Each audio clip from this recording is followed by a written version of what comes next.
উপজেলা হাসপাতালের, আমি আর 2-1 মিনিট নেই মাননীয় প্রধানমন্ত্রী, আপনারাই বলেছেন পার্শ্বে গর্জিয়ে ওঠা ক্লিনিকগুলির কথা। তবে মন্ত্রী সাহেব, প্রশংসা একটু কম করেন।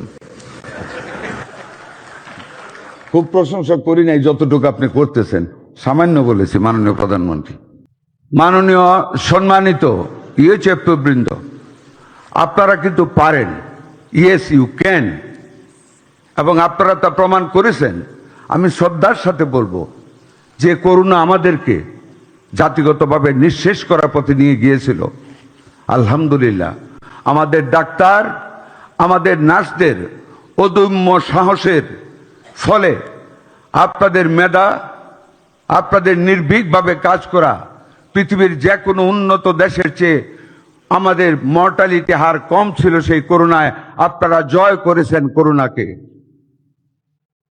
গত 17 বছরের সরকারি অব্যবস্থাপনায়, মিজেলসের ভ্যাকসিনের অভাবে, অ্যান্টি রেবিস ভ্যাকসিনের অভাবে আমরা যে সংকটে পড়েছিলাম, মাননীয় প্রধানমন্ত্রী অনিদ্রায় বুকে রাতের অন্ধকারে আমাদের সাথে যোগাযোগ করে আমাদেরকে কাজে নিয়োজিত করেছেন।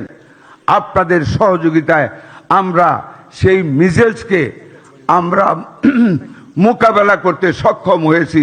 সারা বাংলাদেশ ব্যাপী আমরা মিজেলসের টিকা সংগ্রহ করে আপনাদের সহযোগিতায় আমরা 5 তারিখ থেকে 18টি জেলার 30টি উপজেলায় কাজ শুরু করেছি।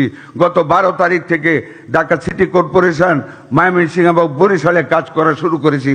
আপনারাই জানেন, আপনাদের তত্ত্বাবধানে আগামী 20 তারিখ থেকে সারা বাংলাদেশ ব্যাপী আমরা মিজেলসের টিকার কার্যক্রম শুরু করব, যার উদ্বোধন